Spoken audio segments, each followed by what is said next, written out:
As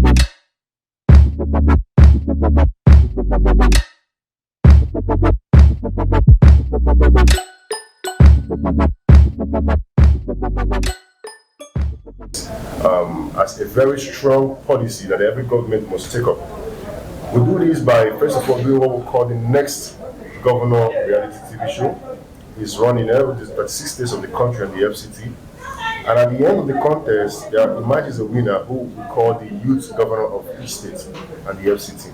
Now, the Youth Governor of each state and the FCT now converge to Abuja, where we'll house them for a period determined by the steering committee of the project.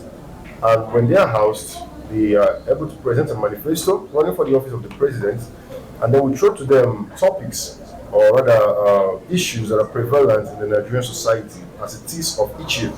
And then we'll ask them to bring up suggestions and solutions to those problems. Like in this year edition, we've had restructuring, we've had insecurity, we've had the economy, moving the economy from a consumption to a producing economy. These are issues we raised up, having felt there are things that are much to question. Every Nigerian wants to know, or Nigerians want to see the leaders bring up solutions to those things. And when they converge, they are allowed to bring up their own ideas, unique ideas. Because we believe that no matter how we want to look at it, the people that will provide the solutions to the problems of this country are the youth. Because we believe that the youth, having seen the power of technology, youth having seen the power of the social media, youth having seen the power of engagement across boards, we definitely understand and get a more better view of what is happening in the society. So this show, after the 1 week or 2 weeks, as it decided by the steering committee to run, it culminates to what we call the grand finale and also the leadership awards. And the leadership award is geared at honoring and rewarding well-deserving Nigerian individuals and, of course, corporate bodies or institutions that have shown a tact or rather an opportunity or rather have encouraged young people to progress. We give this award based on merit. We give this award based on the fact of those that have been able to groom up young leaders, those that have given opportunities to the youth, especially the women, those that have also been given opportunities to those disabled within their sphere of power or within their sphere of governance. This award is not limited to political office holders. We give it to clergymen, we give it to those in the business world, we give it to those who are leaders across all spheres of life or across all spheres of the economy. So we look at a way to bring them together and appreciate them and help them, to go back again. And people see that we remember, we reward those people from the local level, and then they know that they need to work better or they need to try their best to also become great leaders. And this is what we do, and we hope we could continue with more partnership from the people, with more partnership from the government. Although we don't do this alone, we do this in partnership with the Federal Youth Parliament of Nigeria. We do this with the Federal Ministry of Youth and Sports. We also do this with the Federal Ministry of Arts and Culture to see how we can make this project a livable one, and of course, a project that runs beyond our own timeline, or rather our own days on earth. Thank you very much.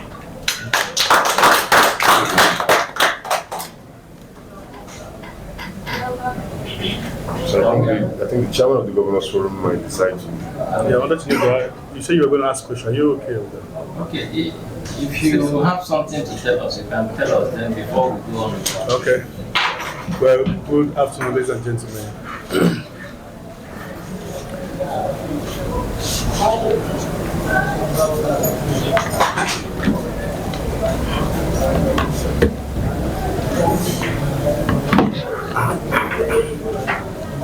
Good afternoon, ladies and gentlemen. My name is Deji Mike Adebayo. I'm also a participant. We are all participants. I'm the youth governor representing Oyo State. But my colleagues have decided to give me the mantle of leadership to become the chairman of the Governors Forum. And whether I like it or not, it comes with its challenges. And the whole idea of this program is to test our leadership skill. Everybody has shown their capacity to lead from their various locations, and that's why they were selected to come represent each state here in Abuja. And now that we're here, we are learning and we're interacting with various political leaders. Each and every one of us have our mentors from our various states that are aware of our coming here and have mentored us to this point. And everybody has performed excellently. Like the convener rightly said, we have been given topics on basic challenges in our country today, from security to the economy, agriculture, and what have you. And everybody has been presenting their own ideas and profiling solutions, and we are going there.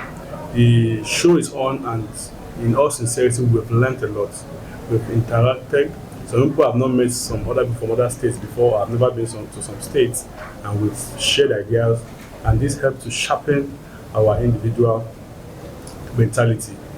Some people had some reservation maybe against some states, but now they know that whatever they've been hearing or whatever they've been thinking is not.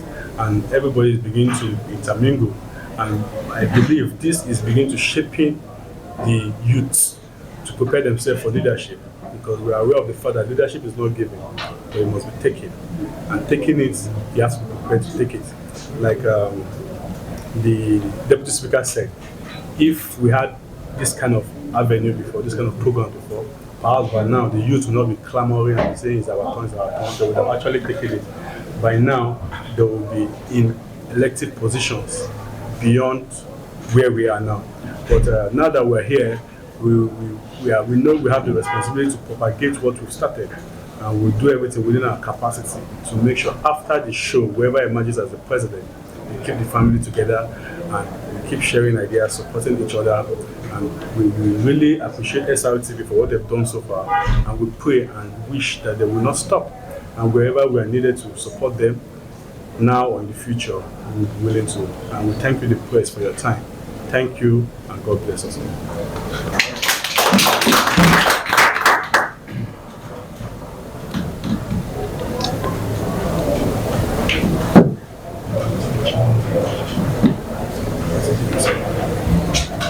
I have a question. For the organizers, I think from what I've read, this is the second edition. I know that probably you must have organized the first edition, you've tested it, you've seen how the first edition worked. From your experience of that first edition, how do you think that having a forum like this, can actually translate into good governance from what you've done last year? Because I know that you have mechanism for assessment. How can you tell us that this has translated into good governance? And the contestants, as they are now, they are governors. They are representing their states. Is there also a mechanism where they work or interact with various state governors to tell them this is what we expect, this is what we want? You said they work with the youth parliament. Do they also work with the governors? I think I also have a question. You answer all at the same time. Okay. Good afternoon, everybody. My name is Shia Jihadi. I work for Radio Nigeria. I want to commend everyone here for the initiative. But my worry, which I'll turn into a question. Since independence, from independence, we've had youth leaders, people like Buhari, they were at a very tender age when they became rulers. Over time, they've been saying youth are the leaders of tomorrow. The youth that took over then are now aged and have refused to give power for the youth who they believe are never ready to take over power. For example, last election, about 22 million youths, if I'm not mistaken, registered, but only few collected their PVC to show that they are probably, maybe they are not even interested. Do you understand? Do you think our youths, do you think we are ready? Or are we capable enough to hold these leadership positions? Because those who have been favored, youth, most people assess them that they are a failure in their category. So that's my own question. Okay, I think let me take this one then and get to you. The first question asked was about what do we think is the impact of the whole contest on the life of those that have been here. If I get you right, sir. Well, I think as a management, that's how we can take some kudos for ourselves, but also congratulate those that were in the first edition. Actually, the first edition has produced 2 aspirants running for the House of Assembly in the various states. The winner of the first edition, His Excellency Honorable Prince Danit in Norway, is actually the House of Assembly aspirant for the People's Democratic Party for Ebonyi State, the Cielo South constituency in Ebonyi State. These are people who were not in politics before. We got to this show. The first runner-up was also from River State, His Excellency Mr. Napoleon Moses, is House of Assembly aspirant as it is today for the Action Democratic, he's a candidate for the House of Assembly for the Action Democratic Congress, that's ADC, in River State. Eche, precisely, I don't know the whole constituency, I know it's Eche constituency. And myself, I was the second runner-up. And today I'm head of operation for SRT. So the point I'm trying to drive is that it is not just beyond coming to a contest and going. SRT has created a platform to encourage, to groom, to mentor. Because we believe that leadership is beyond politics. Myself, I did not see myself in politics in the nearest future, but the company was able to see me as an administrator going forward and be able to digest it. Those that had political aspirations, they supported them. And today, like I told you, they're running for the House of Assembly in their states. And by the grace of God, hope for the best for them in the upcoming elections. The idea is not just for those that have been able to go forward in other aspects of life. SRT keeps encouraging those that have been on this contest. And I can say so far we've done very well, because the training, the mentorship, the idea behind the whole thing is to keep pushing them, to encourage young people to move forward. And moving to your second question, you talked about how the tasks that were created to make sure that you don't just come to a contest and go home, but you keep working when you contest. And when you get back to your home state, you're expected to do a community project. But the community project is specifically on youth inclusiveness, or rather youth mobilization. And so far, so good. The contestants on the previous editions all successfully executed their community projects. One way or the other, they are still active in governance. But the aspect of working with the governor of their state becomes an issue of, let's say, choice. Because you don't force a governor to work with them. You only make them available to work with the governors. And I can say most of them have really received support. Like I said, Darlington in the Ebonyi State, without the support of his governor or some few political office holders, he wouldn't be where he is now. Same goes in Napoleon. But then you don't force them to them. We expect to build a followership behind them, because politics is about the numbers. And when they have the numbers, the governors will definitely come to you. So we concentrate more on the youth body in the states, for them to be able to galvanize them together. Because we believe when they have them, when they have this backing, the governors will definitely want to work with you. And so far, so good, they've been working with them. Move to your question, sir. You asked if the youth are ready for power. I think I'll answer that question. Permit me, like an average Nigerian, with another question. And I'll ask who has ever given the youth the opportunity to be in power.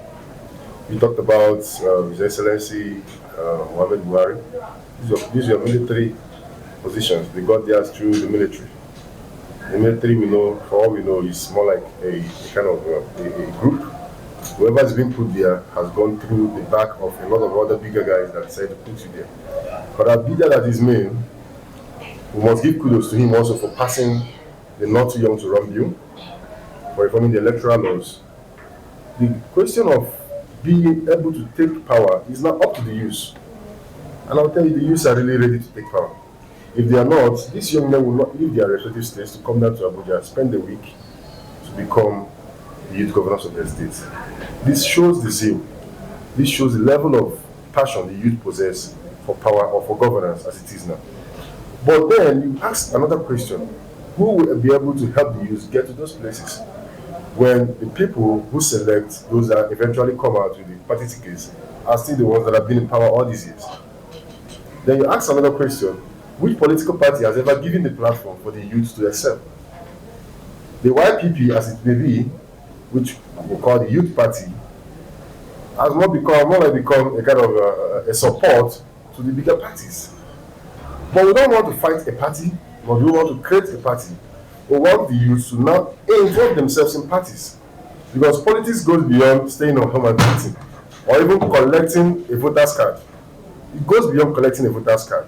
We're now trying to encourage youth to go into the party system, to aspire for national offices under the party, to go and get the power for yourselves without fighting, without protesting, without filling up the streets. Because at the end of the day, from all I've seen, it is the party that produces who takes power. So we try to encourage the youth when they come to the contest. Don't go back home and stay at home and become an antagonist. Go to the party. There's a process for registration in the party. Register yourself in the party. When they buy forms for office, buy your form. Now we discover that there is an issue in finance. And for that reason, we'll launch what we call the Next President Trust Fund. The idea is to make sure we have enough funds mobilized together so that the participants in the contest, when they decide to buy a form for office, will help them put our hands in that purse, buy the form for them, and then get them to aspire for those positions. Because we believe that the moment they aspire for these positions, believe me, they have the number it takes to win. But they cannot win it, I still say again, if they don't get the same youth involved in the party system. So it goes beyond having a voter's card. We encourage the youth to get into the parties across board, all parties. We are not affiliated to any political party. We're telling you, look at your states, understand the dynamics of politics there, get involved in the party, and aspire for power. And of course, we must commend the established political office holders. Of course, you could see the support we've received so far across board. Then you begin to understand that it's beyond party. It's a system where we want to see those that will be able to encourage young people to get into power. Then we do what we can do by supporting them, giving them the media visibility, supporting with funds from the Next President Trust Fund to get them get the ticket and go aspire for power themselves. Thank you.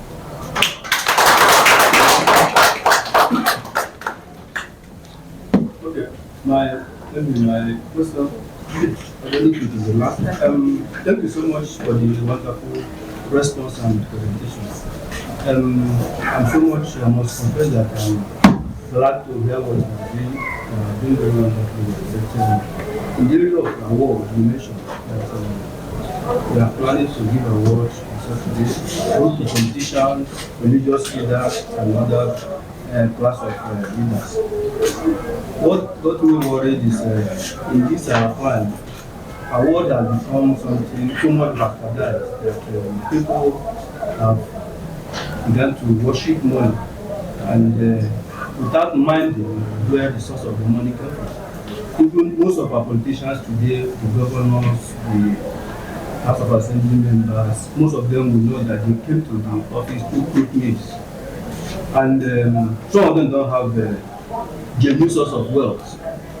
And I want to ask, what are the criteria that we are adopting to select these awardees? Because whoever that you chooses to be your mentor or your recipients are going to be the models you are going to look up to. So if they have questionable character, there will be a question mark on that such award. So tell us, what are the criteria that you are adopting to select these awardees? Well, thank you very much for that question. I think the biggest criteria in what we do in the leadership award is service. We look at how well you've served your people. And like I said, the award is not really up to political office holders exclusively. One of the awardees in this year's leadership award is the chairman of Day International Market. If you agree with me before now, these are people that were never recognized for awards. But when the steering committee looked at what he's been able to do at the market, in terms of transforming the market, building a solar powered energy system for the market, being able to harmonize the market from the normal Hausa Igbo fuel we do have in the market to creating a sense of belonging for everybody in the market. We decided that he was worth receiving an award to encourage others. In fact, the most of the people receiving an award in the SRTV Leadership Award are coming from the grassroots level. But that does not mean that we are a means to the big boys or the ones we call the whole bigger boys in the picture. But we look at service first. I think that is the key word for what we do. We look at service, we look at your impact, we look at how well you've been able to galvanize your constituency, especially in the aspect of youth inclusiveness in governance, in the aspect of giving women an opportunity in governance, and the aspect of helping the disabled or giving them a voice also in governance. Look at cabinet, look at the kind of setup you have, and then the steering committee, of course, is not just within SRTV. You have reputed professionals who are among those that look at this, and then they filter those they think do not deserve it for any reason, and we give it to those that really deserve it. Thank you.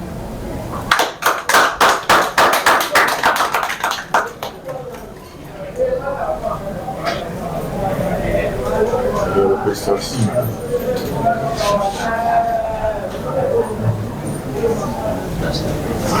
Well, thank you all for the press, especially for making out their time to be with us and have these interactive sessions.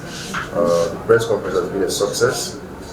Kudos to AIT, to the NTA, to Radio Nigeria, and all of our partner stations who made out their time to come with us today. We expect also that as the governors move back to the states, that you interact with them, help them, give them the visibility, because you know most times the challenge the young people have is getting on print media, because the electronic media is a bit expensive, and that is why it looks like the established ones have already bought up all the airtime.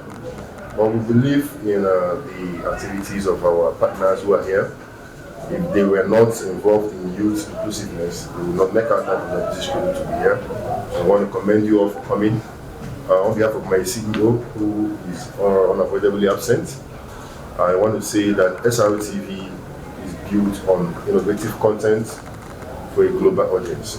So we do this, not just this, we do the misintelligence, which also portrays the wittiness of an average Nigerian girl, moving out from the popular demand we see on all the other stations where they get to show the naked bodies and dancing and curves and bikinis. So we want to do this in SRTV. We do not have all the support we might be desirous to have, and we call upon other bodies to come join us in this global transformation. We see the next president as a brand that goes beyond Nigeria.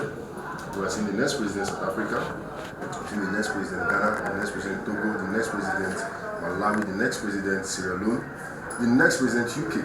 Is a global brand, and it goes beyond this. But I want to encourage especially the young ones who are here today with us. Myself, like I told you, was also a contestant on this show, and SRTV have been able to digest me into what they do. This is not just me, even from the news intelligence, we have two people from there also working with us now. One is an editor, they never had the ideas of this. So we try to see how we bring up young people. I'm not just saying because I've benefited from it, I'm saying because I know what the brand stands for. So we encourage other partners to come aboard this and join us on this global mission that we are on. We pray we have all the support, especially financially, because of course it's a very financially tasking project.